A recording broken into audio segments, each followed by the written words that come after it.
if a 3 standard deviation move happens 0.3% of the time, which it about does, that means that if you trade for 300 days, you're going to see one once, on average anyway. So try trading for 7,000 days. That's about how long I've traded. You see some crazy stuff now and then.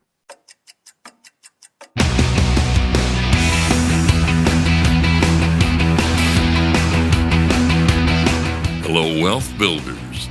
You're listening to Wealth Building with Options. Here's your host, Dan Passarelli. Hello, Wealth Building family. Welcome to episode 12, titled, I've Reached My Limit. Because, of course, we will be talking about using cash secured puts as basically quasi limit orders. And man, I'm really excited for this episode today. We've got a lot of really great stuff to talk about. But before we jump in today, let's talk about how you can get the most out of the Wealth Building with Options community today. First, consider sharing this podcast with like-minded people. Word of mouth is the best way to grow our community for all of us. And the more people you share ideas with and get that frequency bounce back, the more you grow as a trader. The second thing you can do is get access to the Video Extra podcast episodes and posts chronicling my covered call and cash secured put trades that I'm making in my real brokerage account by becoming a paid subscriber. For the cost of one fancy Starbucks once a week, you'll get the video extras, my trades and adjustments, access to our monthly Ask Me Anything session, and actually a whole bunch more. There's a lot of great value to it. To get all this, just go to my Substack at wealthbuildingwithoptions.substack.com. That's wealthbuildingwithoptions, all one word, .substack.com, and subscribe to the monthly or annual subscription. Here's the crazy thing about writing. If I have an hour to sit down and write, there is no chance at all of writing a single word. Generally, it takes about an hour of sitting there waiting for the needle to hit the groove, which I know sounds ridiculous. And I guess it kind of is ridiculous, but I don't know. I'm doing my best over here, you know? Even if I have 2 hours, it just seems rushed. I get the most done when I've got like hours and hours of time. A whole day, even better. So I ended up going off the grid on the biggest grid in the world. That's right. I am talking about the neon jungle, the Dust Bowl of dreams, the entertainment capital of the world, the Glitter Gulch, Sin City. That's right. I'm talking about Las Vegas. It's kind of a funny story, really. So a colleague, who I also consider to be a good friend of mine, was hosting a mastermind for thought leaders in the trading world. I find I get a lot out of these things. So I signed up right away. I paid for it. I bought my plane ticket, was ready to go, got my hotel room. I was further able to justify the expense because my mom lives out in the Vegas area and I don't get to see her that often. So I could kind of double dip on my trip. So yeah, I booked my hotel on the Strip for the days of the conference and would stay with my mom for a few days before it. Perfect scenario. The event ended up being moved online, but hey, no big deal. I already have the room booked. I'll just stay there and attend the event online from my hotel room. No biggie. So the day before the event was about to start, my friend hosting the event sent an email about it. And I messaged her back And I said, yeah, hey, I'm really looking forward to it. I was asking for the link to get in the virtual room the next day. So she messaged me back and said she didn't see me on the sign up list. And I was like, what? So I checked my credit card statements, PayPal, ACH, my physical checkbook. And well, it turns out that I totally flaked. Or maybe there was a glitch when I signed up or something. I bought the airfare, booked the room, but apparently didn't buy the ticket to the event. Well, as many of you probably know about me, I'm a big fan of turning unexpected situations into opportunity. So I hooked up my external monitor to my laptop. I brought one with me in my suitcase. I put on the do not disturb sign on the room and I got typing. Yeah, I blew off the whole event. It was serendipity. It was like having a bonus day to write, like free words on the page. Basically, no one knew where I was except my wife, Kathleen, and Bobby, who's, well, I don't know. I mean, it was weird to call him my work wife. I guess I'll find out. He's the producer of the podcast and listens to the final product before approving. So, maybe that bit will get cut out. We'll see. I was just sitting there off the grid in seclusion, along with, a couple 100,000 partiers, foodies, showgoers, concert junkies, gambling degenerates, Angelinos there for the weekend, and locals just typing away.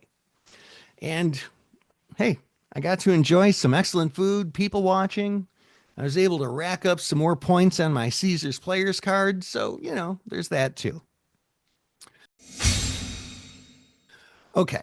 So, one of the things we've talked about cash secured puts is using them effectively as limit orders to buy shares of stock.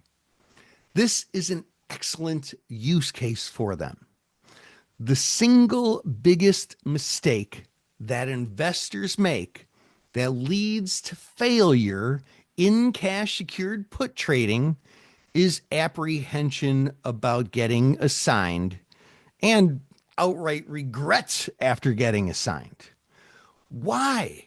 Why this aversion to assignment? It's just plain weird.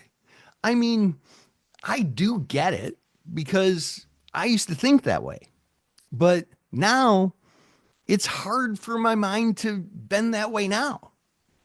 Using cash secured puts for assignment is a great use case. Though assignment isn't always the goal when it comes to put selling, it can be a powerful one. Let's explore. Think of a cash secured put as a tactical trade entry way to buy a stock. Call it a pseudo limit order for now. If you put in a limit order to buy stock in your IRA below where the stock is currently trading to buy on a dip, and you get filled and then own the stock, do you get upset? I mean, if you do, there's probably a mindset or trader psychology issue infecting your decision-making process that needs to be dealt with in order to achieve consistent success as an investor. One could make a great case for feeling like a winner if the put results in assignment. And I do try to make that case often. I think I know one of the reasons. In fact, I do know one of the reasons why people sometimes feel stressed out about being assigned. It has to do with the sweet spot concept. The idea that if you sell, say, the 85 strike puts at $3, and the stock closes at like 84.50 at expiration, you've landed right in that sweet spot. Sweet honey pot of a spot, right? Your tracked cost benefit of the $3 that you took in on the put means it's like you own the stock at 82, right? That's the strike of $85 minus the $3 premium. It's like you basically own something trading at $84.50 at $82. Awesome. Though we still have to see where the market opens on Monday, obviously, but it's a positive expected value situation. But what if the stock falls lower than that break even price? What if you're actually down money after buying the stock? Well, most of the time, when you get assigned on puts, you probably will be below the break even, at least at some point. But hey, experienced stock investors calling your attention. Isn't this basically the exact same prospect that you, an experienced stock investor, has when you just go and buy a stock without using options? How often do you buy a stock and it just goes straight up from there and is never a penny in the red? I can answer that for you. How about exactly never percent of the time? Right? I mean, it's possible, but basically never. But to that point, if the stock gapped down to, say, $50 overnight and you're assigned on the 85 strike puts, well, you'll have a pretty unfortunate big loser on your hands. But, let's face it, this is a permutation that could happen even without using options. What if you put in a bid to buy the stock at $85, got filled, and then saw the stock gap down to $50 the next day? It's still painful in the financial and ego sense, but sometimes you catch a bad break. I mean, if a 3 standard deviation move happens 0.3% of the time, which it about does, that means that if you trade for 300 days, you're going to see one once, on average anyway. So try trading for 7,000 days. That's about how long I've traded. You see some crazy stuff now and then. But it's human nature to get upset about the bad stuff. Behavioral economists say, for most people, that the feeling you get from losing money is 2 times as bad as it feels to have made that same amount of money. It's just more painful, and you remember it more. But in the long run, it doesn't matter. That is, if you're doing it right and trading with an edge-based system, it just doesn't matter. It's kind of more a volatility issue than it is specific to cash secured puts. In a way, with the cash secured put, and indeed with covered calls as well, you're selling volatility. And think about that in broad strokes for now. Volatility means what? Volatility means big moves, right? And when you sell something, you want it to become less, right? Like if you short a stock, you want it to go down, right? If you sell something, you want it to become worth less. So here you sell big moves. And if the stock has less than big moves, you win.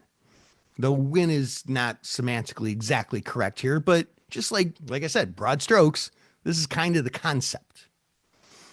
Let's put the sweet spot struggle issue aside. And let's move our attention to some of the key differences between the idea of using an actual limit order to buy a stock and selling a cash secured put. Let's start out with the very warm and fuzzy, beneficial difference that favors selling puts. When an investor sells a cash secured put and doesn't get assigned, so the quote unquote limit order is not filled, well, the investor keeps the premium anyway. They get paid to work the limit order. Now, the next thing is the timing issue. The stock theoretically could fall below the strike price during the life of the contract, but then rise back above it, and the put may not be assigned. However, a limit order would execute once the stock is offered at that price regardless, right? That said, the put can get assigned early. This would only happen if the stock ends up so far below the strike price that the put is so deep in the money that it has very little time value. Why? Well, because time value is forfeited when a put is exercised, right? So if you get assigned early, it usually means that you're buying shares at a price that's pretty disadvantageous to the current market price. Okay. Next little difference here. Then there are gaps. If you put in a good till canceled GTC limit order to buy a stock at a lower price and the stock gaps lower overnight, you get filled on the opening price that day, even if the stock opened far below your limit price. If you put in an order to buy at $85 and the stock gaps lower and opens at $50, you're going to buy it at $50. But the strike price is fixed. If you sell the 85 strike put and the stock gaps to $50, if and when you get assigned, well, you're paying $85 a share. Kind of an important nuance. Next thing to talk about, you can also cancel the limit order at any time. U.S. listed stocks trade in the after hours market and also pre-market. Let's say bad news for the company is announced overnight and the stock is trading much lower in pre-market trading. Well, you can simply cancel your bid before the market opens and you don't have to buy the stock. With the put, you'd have to place a trade to close or buy back the short put if you want to avoid the risk of early assignment. And so really you simply have the risk of loss on the price of the put. You might have to buy it back at a higher price than where you sold it. And also, to that point, that can only be done when the market's open. In case of such a gap, it'd be too late. The market opens the next day and the gap is done. To help talk about some of the things we've been talking about so far, I want to bring on someone who's helped out hundreds, probably thousands of traders use cash secured puts in order to trade into a stock that they want to buy. He's a frequent guest and a good friend to the show. Please, once again, welcome John Kmiecik.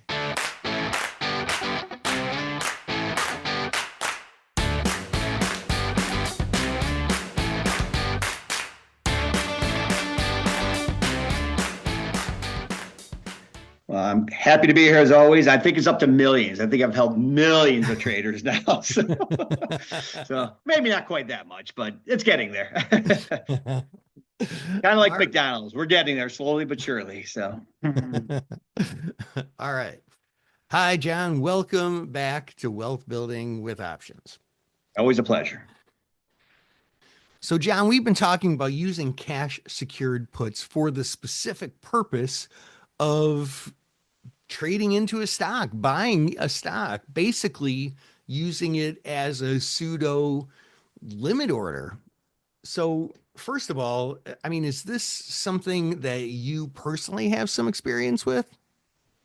It is. In the past, I've done it. And just recently, I got inherited some shares of Comcast, and it's kind of like an odd number. I've been looking to pick up some shares by selling puts, cash secured puts specifically as well, and too. So, and so far, I haven't been able to get a sign. So I've been doing it for several weeks now and stuff. But to me, I'm going in with the thought process. I want to get it at a discount. I would like to take some more shares, but it hasn't worked out, at least where I've gotten the shares. But as I'm sure you've talked about and we'll talk about more, there's the upside of selling premium and padding my account, even though I haven't picked up shares. So to me, it's a new thing that I've been doing with these Comcast shares at least, and it's perfect timing as you're talking about this right now because I've just been doing it for several weeks now, at least on Comcast. Wow. And so you sell what, weekly options or monthly, or what expiration? Comcast is a little bit low on premium, kind of like a Bank of America type of stock. So I've had to go out 2, sometimes 3 weeks out to get a premium that I think is well worth it and a level that I kind of want as well. Then too, I'm kind of looking down at some support levels, and even though implied volatility level, as we're talking about in the market now, has been up a little bit, but Comcast certainly isn't a Tesla. It certainly has taken a few more weeks out to get a premium that I feel good about and setting up my, like you said, about my limit order to pick up some more shares. Yeah. So then you don't get assigned, and what do you know? There's money sitting in your account. Right. Um, and so like what is your thought process on that though? Then do you think, okay, well, I didn't get assigned, but I had this cash. So then when I get assigned the next time, I might as well in my brain subtract out the cash that I skated on the last couple of times, and it's like buying the stock so much lower, or that's how I think about it. You're right. Yeah, you're lowering the break even every single time. To be honest with you, I've never thought of it that way. I'm just like, all right, I'm adding premium to my account. But in the reality of things, because I'm not going to chase it, but I probably will move up the strike prices because I want to be a little more aggressive and maybe pick up shares here. It's nice bringing in some extra premium here, but I do want to be a little bit more aggressive. But definitely an interesting way to look at it that you know what? People think of the break even for one time. I bring in $1 on my cash secured put, so I'm lowering my break even by $1. But if you're not getting a sign and you really want to get a sign, which I do, it is continually lowering the break even. So I might get this thing down to zero before I get shares. Who knows? Mm, Yeah, you bought it for a -3. exactly. Yeah, that I mean, I was doing that with shares of spiders in the down move with this tariff stuff that's been Hmm. going on here in April. And, finally I got assigned. Of course, you always wish, oh, I wish I got assigned at the exact perfect bottom, but you never do. No.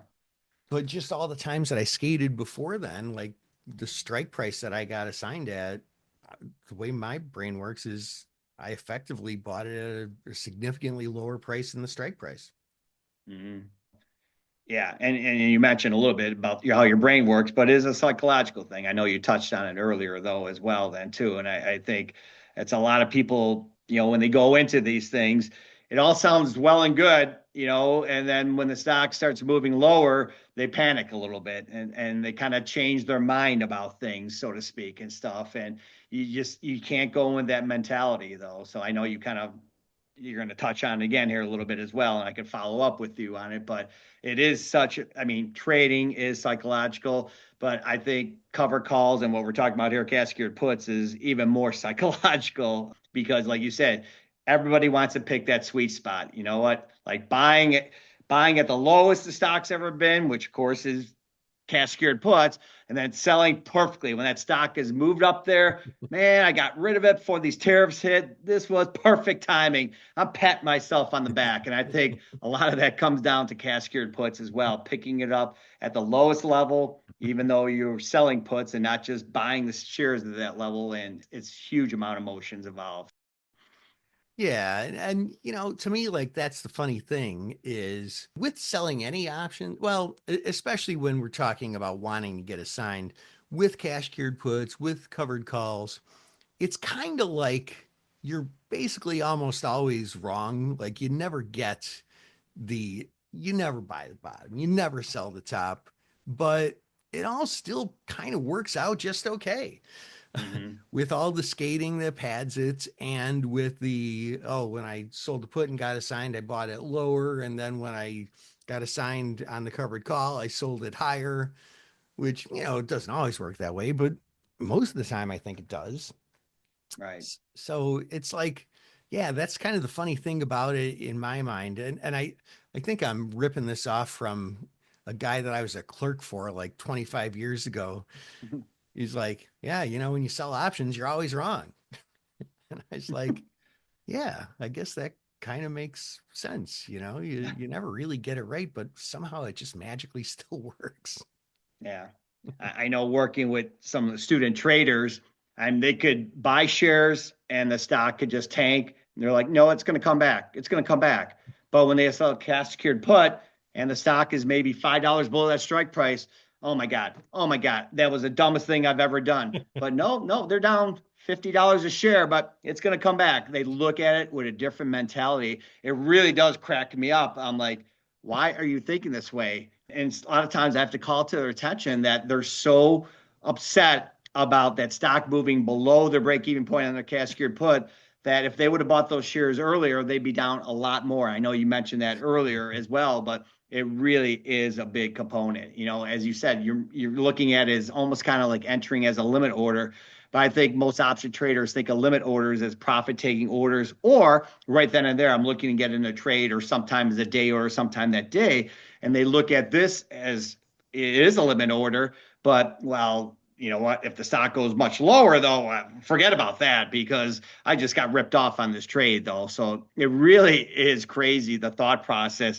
Honestly, when I first got into trading, I'm like, I would think that way. I'm like, man, I got to get that out of my mind. And then more and more students had to hear that. And of course, I wouldn't say anything at first. I'm like, wow, these people are just like me. And then when I got more comfortable, saying that that's what I used to do, I'm like, as different as we are as human beings, I say this all the time. As option traders, there are so many similarities, right? It is crazy though, but cannot believe how many times I've heard that story of them getting upset about their cash secured put when they've owned shares for 5 years on something that was $80 before the pandemic. Now it's sitting at $18, but it's going to come back someday. So it's crazy. It's kind of like when you go and are trying to buy a new car or something, and it's like a $40,000 sticker price or whatever, and you say, well, can't pay that much, and the car dealer says, well, how much you want to pay? And you're like, well, 37 is my final. Yeah, I couldn't possibly pay more than 37. And he goes, okay, done. And you think to yourself, oh, I shouldn't have said 37. I should have said 35. He agreed with it. It's like if you make the deal, you did it wrong, Yeah, be careful what you wish for, right?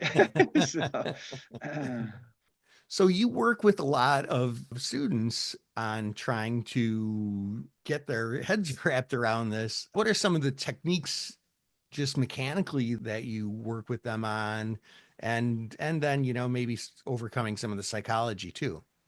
Yeah, I think more option traders, and we've touched on this earlier too, and other sessions here, other programs, but episodes, I should say. But I think they're more comfortable with covered calls than even cash secured puts. So to me, it's kind of like opening up kind of a new horizon for them. So don't get me wrong, both covered calls and cash secured puts are a lot of times a little bit scary for both of them, but I certainly concentrate that, have you ever done a cash secured put? One of the few things I always ask them are, have you ever taken a bearish trade? Because so many people are just bullish. And then have you done cover calls and cash secured puts? Those are the two, or I should say 3 questions I ask option traders when I'm mentoring, coaching them as well. And a lot of times the answer is no, or I used to in the past. I think we talked about that in earlier episodes, but for sure, I could definitely say definitively that option traders that I work with are certainly less, using cash secured puts than covered calls. So I kind of, again, talking about the psychological levels, we talk about, the good of them, finding these. And I think, the thought process of them having a higher probability, since the cash secured put is set up out of the money, of expiring worthless or buying it back cheap versus a covered call where it blows by, they're worried about that. is kind of concerned. But really, you almost look at it as the same way. They get worried when it blows by their covered call. Oh, I can't make any more money. And oh, it blew by my cash secured put strike price. I'm losing money on this trade. It really is almost the same mentality on a different end. But I certainly try to work their mind around it. And then from a technical standpoint, look for those levels. Where are you comfortable owning this, right? As I always say, when we look at charts, what has a better chance of happening? So I'm looking at support levels, pivot levels, moving averages to set up my cash secured puts, where as a trader, investor, you would be looking at that level anyway. So why not buy it at a discount as well? So that's what I kind of concentrate on. And sometimes it does take some time for them to sink in and get that through their minds. It really does. It's, again, we know there's a lot of emotions involved in trading, but sometimes the psychological aspect is a formidable hurdle to get over. And for sure, it's no different than cash secured puts either. Oh, yeah, man. Yeah. I mean, scale of 1 to 10, the psychology of option trading as far as the most important thing or second most important thing, like where do you rank it? I mean, it's the most important thing. Now, I always say you can't trade garbage and expect you're set with your mind. You've got your trading plan. You are disciplined as can be. You definitely need something decent to be able to extract money from the market on a regular basis. But to me, it's still number one. It's still number one. I always like to say that then too. And like I said, with cash secured puts, it's absolutely probably even more so, to be honest with you, because like you said, it's a limit order. It's a stop loss. What do I do? All right, I'm changing my mind. I want the shares. No, maybe I don't want the shares. Oh, maybe I just take a loss on this trade. It really is just a lot to run through your mind. And whether it's cash secured puts or just a bull call spread, I always say, you know what, plan out your trade no matter before you enter that trade. No matter what happens, you know exactly what you're going to do no matter what happens. And too many traders do not do that. And it's no different than trading cash secured puts. You don't want to be changing your tune on the fly. Now, that doesn't mean you can't buy back the put because you had a designated level. If the stock drops to a certain amount, you rather just take the loss on the trade, but stick to your plan and have it planned out before you put it on, though, for sure. I love it, man. I love it. Hey, John, thanks for jumping on and sharing your time with us. Much appreciated. No, it's great. Always great. I love talking about this stuff, and I know you do as well. And that about wraps it up for this show. But before you go, help grow the Wealth Building with Options community by subscribing to it in your favorite podcast app. When you do, you'll be the first to hear the next episode and the next one after that and the next one after that. So we will see you on the next episode. And in the meantime, invest excellently.